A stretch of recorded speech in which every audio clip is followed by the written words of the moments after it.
Oke. Halo semuanya, halo pendengar atau juga viewers dari videocast hari ini. Hari ini saya ditemani oleh seorang rekan saya, namanya Miss Jenny Ngo, atau lengkapnya Dr. Jenny Ngo, Master of Science. Wah, luar biasa sekali ya. Siapakah Miss Jenny ini? Miss Jenny adalah seorang dosen di Institut Sains dan Teknologi Surabaya, atau mungkin kita lebih familiar dengan namanya STTS, seperti itu ya. Nah, karena Mejeni kesehariannya ini bertemu dengan mahasiswa, maka hari ini topik kita adalah membahas apakah mahasiswa-mahasiswa atau apakah kita sebagai profesional muda yang baru meniti karir itu sudah siap dengan dunia profesional. Apa yang menurut Miss Jenny nanti itu kita harus persiapkan supaya kita bisa profesional, lebih baik lagi di tempat pekerjaan kita. Seperti itu, kira-kira Ya, diskusi kita hari ini. Halo oke. Miss Menarik Jenny. sekali ya topiknya. Halo. Boleh ceritain dikit Miss Jenny kegiatannya, ya, apa yang dilakukan dan lain-lain. Iya, saya seorang dosen di kampus, tadi sudah disebutkan, ISTTS, ya, yang ada di Jalan Ngagel, seharusnya nggak terlalu jauh-jauh di pusat kota. Karena kampus kami adalah teknik, sains dan teknik, jadi kebanyakan mahasiswa-mahasiswa saya adalah laki-laki gitu ya. Jadi Ya, kalau misalnya Anda datang ke kampus kami, nanti melihat di depan, ke kiri, ke kanan, ataupun menoleh ke belakang, pasti yang dilihat adalah kebanyakan mahasiswa dibandingkan mahasiswinya. Tapi sejak kami punya jurusan desain, nah itu ada sedikit perubahan. Banyak juga mahasiswa-mahasiswa yang masuk ke tempat kami. Jadi I boleh see. dibilang bahwa mungkin komposisinya itu sekarang adalah 60-40. Jadi kalau misalnya dulu ya komentar dari anak-anak itu pastinya, Miss, kenapa kok, aduh, kelasnya gersang sekali ya? Karena misalnya isinya 25, semua cowok. Jadi nggak ada satupun pemandangan kecuali dosennya, gitu ya. Nah, itu salah satu kegiatan saya yang pasti mengajar. Otomatis ketemu dengan para mahasiswa-mahasiswa yang notabene di mana saya mengajarnya itu cukup variatif. Ada yang di semester awal dan ada juga yang di semester akhir. I Jadi agak see. sedikit beda treatmentnya juga ke mereka. Oke. Selain mengajar, kesibukan saya pastinya adalah sebagai seorang peneliti. Karena saya adalah scholar di sini, jadi tugas utama memang mengajar, tapi kita juga dituntut untuk melakukan satu penelitian, gitu ya. Penelitian dalam artian yang sesuai dengan skop bidang ilmu kita. Jadi kita juga harus ikut serta dalam conference, gitu. Kemudian mendistribusikan ilmu-ilmu kita ke orang lain dalam bentuk pengabdian masyarakat. Seperti I itu. see. Misalnya kita keluar memberikan satu training ataupun apa yang sifatnya adalah pemanfaatan dari keilmuan kita yang bisa kita berikan ke masyarakat secara umum. Nah, itu kesibukan secara dasar sebagai seorang dosen ya. Kita ada 3 tadi cakupannya. Selain itu ada juga yang namanya professional, how do you call it ya? Professional side ya, dalam artian selain secara akademisi saya mempunyai satu kesibukan, tapi secara profesional sebagai seorang dosen saya juga harus meningkatkan keilmuan saya gitu ya. Jadi kita nggak bisa sebagai seorang dosen sudah lulus S3, sudah doktor, wah sudah pasti ilmunya semua sudah mentok sampai atas. Nah, tidak ada. Yang namanya learning itu is going ya, moving forward. Jadi kalau kita cukup puas dengan apa yang kita punyai, otomatis kita nanti ngajarnya juga mentok-mentok sampai segitu-segitu aja. Gitu. Otomatis saya punya waktu di mana saya bisa meningkatkan diri saya lebih cenderung untuk mengikuti kesibukan yang namanya Toastmaster Internasional. Oke. Dimana Thank you, di thank you, tempat itu, Jenny. ya Toastmaster Internasional di mana kita juga belajar komunikasi. Karena seorang dosen, seorang scholar, ya butuh komunikasi kan, interaksi dengan mahasiswa gitu ya. Gimana kita menyampaikan ilmu kita secara era mahasiswa supaya juga mereka mengerti gitu. Kalau misalnya kita tidak mempunyai komunikasi yang enak gitu ya, komunikasi yang baik dan lancar, otomatis kan agak sulit nantinya. Kenapa? Karena seorang dosen itu artinya komunikasi bukan hanya kita menjelaskan. Komunikasi juga bisa dalam artian visual. Ya, kita menggunakan PowerPoint. Ya, jadi disitulah di mana saya bisa mempelajari jauh lebih banyak skills-nya secara keilmuan di professional community yang saya ikuti, yaitu Toastmaster tadi. Seperti itu. Itu kesibukan secara umum. Ya? Iya. Jadi memang ini ya, tiap hari kesehariannya adalah bertemu para mahasiswa. Dan sekali lagi karena mahasiswa Institut Teknik, mungkin kebanyakan pria, sekarang udah mulai ya, wanita-wanita juga masuk, terutama sudah ada karena jurusan desain tadi. Nah, karena banyak bertemu dengan mahasiswa, Miss Jenny, apa yang kira-kira menjadi hal yang mungkin kita harus lihat dan harus tingkatkan? Tadi Miss Jenny bilang ketemu dengan mahasiswa dari level awal, bahkan juga mungkin sampai ke level akhir yang sudah ready to go to professional world gitu ya. Apa yang Miss Jenny lihat sebagai, oh ini sebenarnya hal yang kok kayaknya tiap tahun atau rata-rata juga mengajar mungkin di universitas lain, hal ini nih kayaknya kita kurang memperhatikan area ini, pengembangan ini, sehingga mereka benar-benar bisa ready di tempat pekerjaan. Kira-kira ada nggak gap antara mahasiswa mungkin dengan dunia kerja seperti itu? Iya, oke. Pertanyaan cukup bagus sekali ya. Gap antara mahasiswa, persiapan mahasiswa gitu ya, yang bisa siap pakai ke dunia kerja, memang gapnya itu pasti ada, nggak mungkin nggak ada. Ya.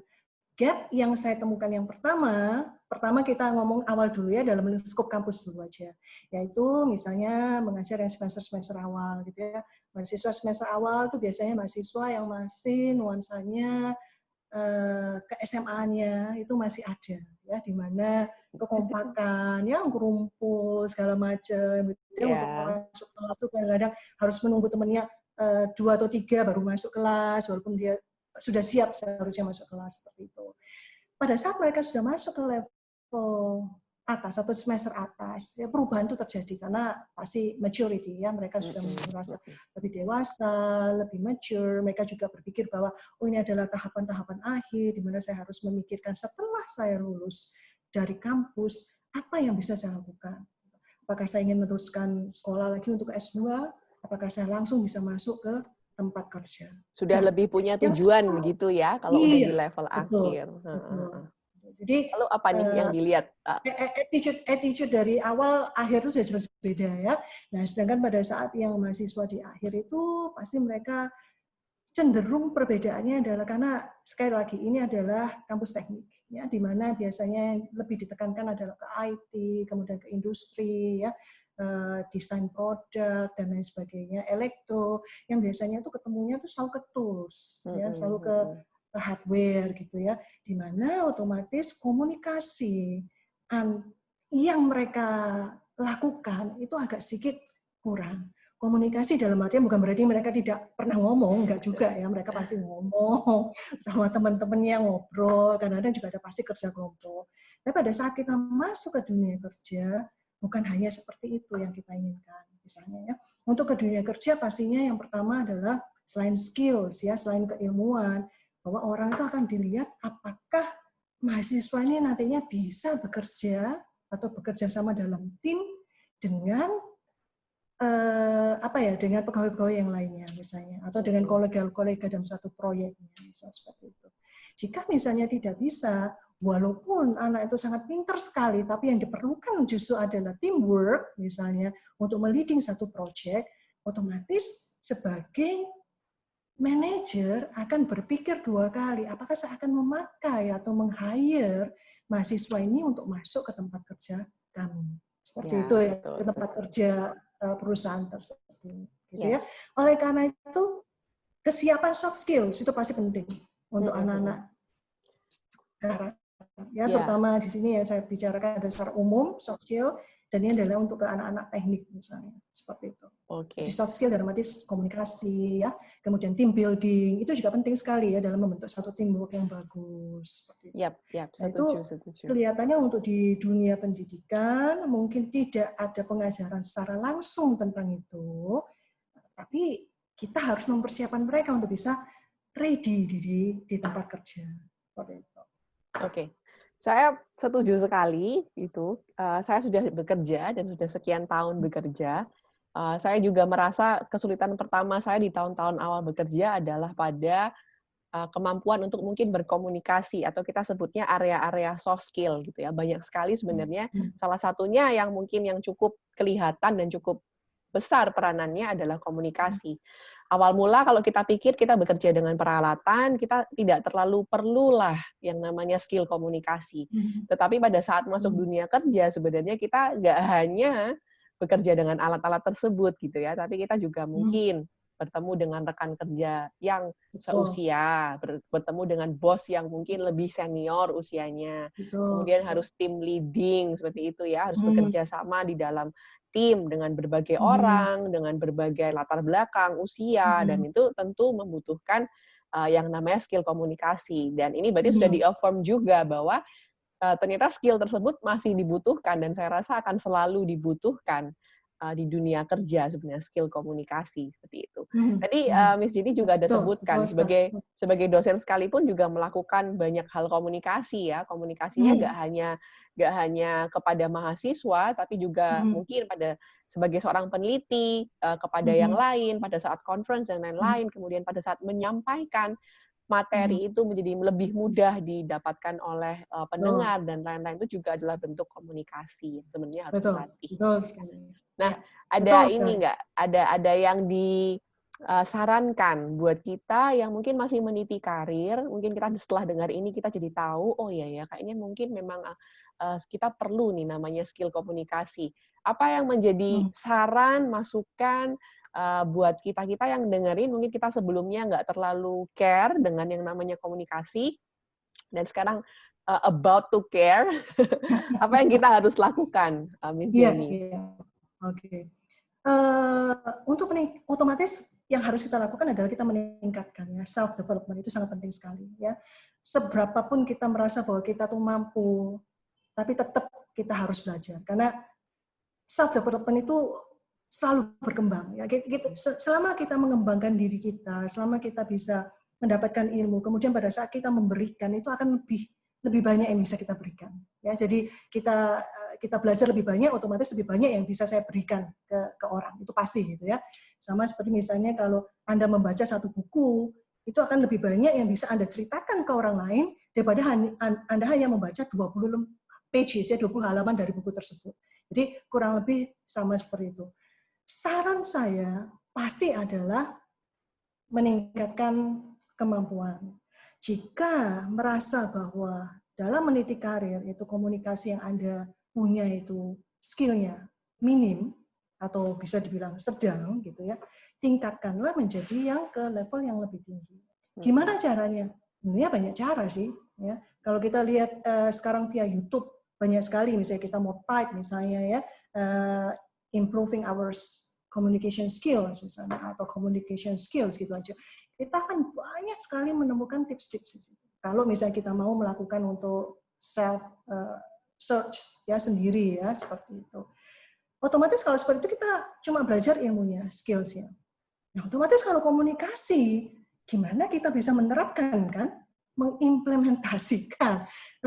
Saya punya semua skill saya di sini. Oh, dalam komunikasi ini harus seperti ini, harus seperti ini, harus seperti ini.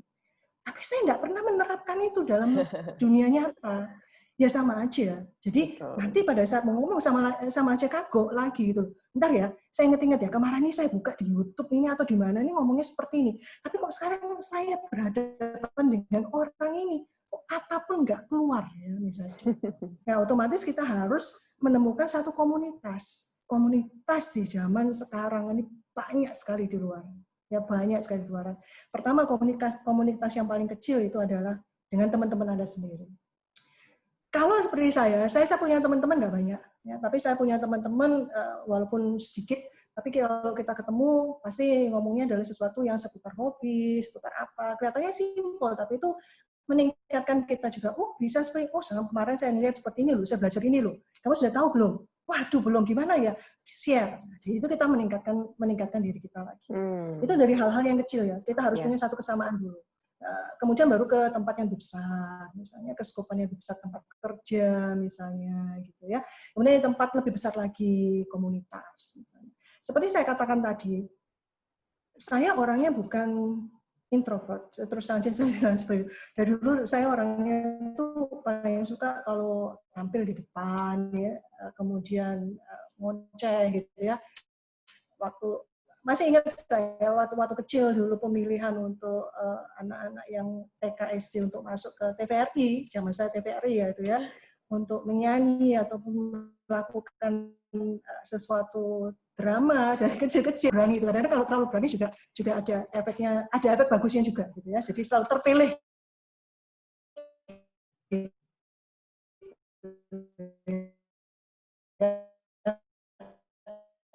Jadi orang tua nggak akan marah gitu. Menemukan satu komunitas. Saya bisa ya ngomong satu komunitas yang namanya Toastmaster nih ya, karena saya merasa bahwa saya besar untuk komunikasi yang saya dapatkan, impact-nya begitu besar. Ini juga semacam testimoni yang bisa saya sampaikan. Itu adalah Toastmaster Internasional. Ya. Jadi di mana saya menemukan satu komunitas secara tidak langsung saya menemukan seperti tadi antar teman gitu ya, menemukan satu komunitas di mana saya merasa bahwa oh ternyata ini komunitas yang bisa saya pakai untuk meningkatkan skill saya. Seperti yang saya katakan, saya merasakan sendiri peningkatan skill dalam komunikasi saya sejak saya kembali dari sekolah, menyelesaikan sekolah S3 saya itu 2013, saya kembali ke Indonesia pada awal 2014. Saya mengajar. Setelah itu saya masuk ke Toastmaster pada tahun 2016 awal, Februari kalau nggak salah. Ya. Dari situ saya bisa membandingkan 2016 sampai 2020. Saya bisa melihat hasil evaluasi pembelajaran, dalam arti setiap perkuliahan itu kan dosen juga pasti ada evaluasi gitu ya. Penyampaiannya, kemudian pemahaman materi, dan lain sebagainya, apakah monoton, apakah tidak, itu kan selalu ada. Ya. Dari situ saya bisa melihat bahwa rasionya itu meningkat. Dari setiap tahun. Dan otomatis kalau kita sebagai seorang yang belajar atau learner, ya, kita pasti merasakan lah ya. Misalnya, contoh, pertama masuk ke kelas, misalnya seperti itu. Masuk kelas, habis menjelaskan sesuatu karena itu rutinitas, otomatis bangun tidur di luar kepala kita sudah tahu, gitu ya. Tapi pada saat kita sampai di tengah-tengah ingin menjelaskan sesuatu, kok tiba-tiba, kok ini lagi ya? Seharusnya kan saya bisa punya story yang lain lagi yang saya bisa ceritakan, supaya nggak terlalu monoton, gitu ya. Contohnya seperti itu. Nah, dari situ saya belajar, oh, saya harus banyak membaca, saya harus banyak ini, saya harus banyak ini. Dari situ saya bisa kembangkan bahwa yang saya sampaikan dari tahun ke tahun itu pasti dengan suasana yang sedikit berbeda, ya. Dengan hasil yang saya bisa melihat dalam arti sebagai measurement. Orang itu nggak akan tahu meningkat atau tidak kalau nggak ada measurement. Setuju. Measurement yang saya pakai itu adalah ya tadi evaluasi mahasiswa terhadap pengajaran saya dalam arti untuk ke materi, penyampaian, misalnya seperti itu ya, kemudian tanya jawab dan lain sebagainya. Nah, kadang-kadang kalau kita sebagai dosen ya, tiba-tiba nanti ada mahasiswa yang, wah bukan main unik ya, banyak sekali ya mahasiswa yang unik dalam artian, waduh, ininya terlalu advance. Kadang-kadang kalau terlalu pintar itu kan pertanyaannya agak-agak nyeleneh gitu ya. Kalau bisa bertanya tiba-tiba dosennya nggak ngerti apa-apa, pelongo-pelongo, ya mungkin bisa aja bilang, oh ya, mungkin nanti bisa jawab seperti ini. Tapi kan tetap itu ada delay gitu ya. Tapi kalau misalnya kita mempunyai satu komunikasi yang enak, mungkin nyampaikannya, oh bisa aja ya Ibu jawab, mungkin nggak seperti itu, mungkin bisa dengan lebih persuasif dan lain sebagainya. Jadi tetap ada komunikasi yang di antara keduanya, jadi nggak langsung kita memberikan jawaban, misalnya seperti itu, tapi anaknya juga kita ajak untuk saling berdiskusi ya. Kira-kira, oh nanti ternyata dia bisa menemukan jawaban itu sendiri ternyata. Ya seperti tadi, karena uniknya, karena saking pintarnya tadi itu. Seperti itu. Kalau menurut saya seperti itu sih. Iya. Kalau saya simpulkan, teman-teman, yang pasti, kita sama-sama sudah come up to satu kesamaan atau agreement gitu ya, bahwa skill komunikasi ini adalah skill yang mutlak sebenarnya diperlukan di dunia kerja. Sebenarnya itu tidak ada hubungan antara introvert ataupun extrovert, karena itu adalah skill yang selalu bisa dilatih. Mungkin nanti teman-teman juga bisa, tadi Miss Jenny ada juga mention soal Toastmaster Internasional. Nah, itu juga bisa nanti dengarkan podcast kita dengan DPM Rina, yang kita akan lebih dalam ngomongin tentang apa itu Toastmaster. Tapi yang saya mau garis bawahi di sini adalah satu, kita sudah tahu, agree bahwa komunikasi itu penting, maka tahap selanjutnya adalah ayo belajar gitu. Dan belajar itu memang adalah perjalanan seumur hidup yang tidak boleh berhenti. Jadi Betul. bukan berarti kalau udah lulus Betul. kuliah, udah selesai gitu, karena Miss Jenny aja yang lulus S3 masih terus belajar sampai sekarang gitu ya. Jadi perjalanan untuk belajar itu adalah perjalanan yang tidak pernah kita berhentikan, selalu belajar. Yang kedua, jangan hanya berhenti sampai tahu sebatas informasi atau pengetahuan, tapi juga praktekkan gitu ya. Mungkin kita tahu teori-teori komunikasi, tahu bagaimana berkomunikasi yang baik secara pengetahuan, tetapi namanya skill komunikasi itu artinya ada interaksi dengan orang lain, harus dipraktekkan gitu ya. Dan lingkungan prakteknya harus ketemu dengan komunitas gitu. Kita mempraktekkan komunikasi mungkin dengan teman-teman kita. Tadi kalau di sini dengan mahasiswa, dengan mungkin kolega kerja, kita mungkin dengan lingkungan, dengan teman-teman kerja kita, dengan teman-teman kuliah kita ayo praktekkan komunikasi yang lebih efektif gitu ya. Jadi selama ini komunikasi hanya untuk seneng-seneng aja, pokoknya ya temen lah ngobrolnya apa, ayo kita sekarang lebih efektif nih komunikasinya. Jadi walaupun dengan teman-teman sendiri, seperti Miss Jenny dengan teman-temannya, komunikasi dalam teman-temannya pun adalah komunikasi yang efektif, yang membangun, yang membuat satu dengan yang lain itu juga saling belajar gitu ya. Kemudian yang ketiga tadi, yang terakhir, lihat perkembangannya gitu ya, lihat perkembangannya dari komunikasi yang teman-teman lakukan dengan teman-teman tempat kerja atau yang lain. Mungkin kalau sebagai guru atau sebagai dosen ada namanya evaluasi mahasiswa ya. Nah kalau kita di dunia kerja yang nggak ada evaluasi, bagaimana? Mungkin kita bisa tanya sama teman-teman kita, atau kita bisa refleks sendiri sebenarnya gitu ya. Apakah miskomunikasi sekarang makin jarang terjadi? Apakah orang bisa lebih paham maksud kita, apakah orang bisa lebih ikut ide-ide kita, itu sebenarnya sudah jadi bisa measurement bahwa komunikasi kita meningkat. Dan nanti balik lagi ke poin nomor 1, tingkatkannya harus terus-menerus, seperti itu ya, belajarnya harus terus-menerus. Oke, memang nggak ada satu orang yang master ya untuk melakukan semuanya. Betul. Mungkin saya cuma ingin menambahkan satu aja, misalnya seperti tadi di dunia kerja, mungkin tidak semua dunia kerja tidak ada evaluasi ya. Ada beberapa di dunia kerja itu evaluasi itu juga ada. Jadi untuk peningkatan dalam artian selain seberapa lama bahwa kita itu bekerja di satu perusahaan itu, tapi juga performa itu juga dinilai gitu ya. Biasanya itu dari pihak atasan langsung bisa menilai yang bawahannya, atau dari pihak bawahan yang biasanya itu cukup banyak itu ada yang namanya peer review. Jadi di mana misalnya seperti tadi yang Amelia bilang bahwa mungkin kita lebih enak punya teman aja lah, satu kolega yang mungkin satu departemen gitu ya. Nanti saling memberikan satu masukan. Misalnya kalau tidak ada peer review itu sendiri. Tapi kalau menurut saya sih kalau di dunia kerja sekarang pasti ada antar performa dengan betul. Ya, jadi untuk memberikan ya tadi sebagai salah satu indikator untuk kenaikan salary misalnya seperti itu, atau memberikan satu yang sifatnya bonus, incentives misalnya dalam dunia kerja. Itu pasti ada lah measurement-nya bahwa pegawai A itu kinerjanya lebih, performanya lebih dibandingkan yang pekerja B misalnya itu. Tapi peer review bagus kalau menurut saya. Menurut saya pribadi seperti itu bagus. Karena di dunia kerja pun kalau misalnya bisa punya peer review juga bagus. Jadi ini saling memberikan review terhadap apa yang sudah kita lakukan gitu.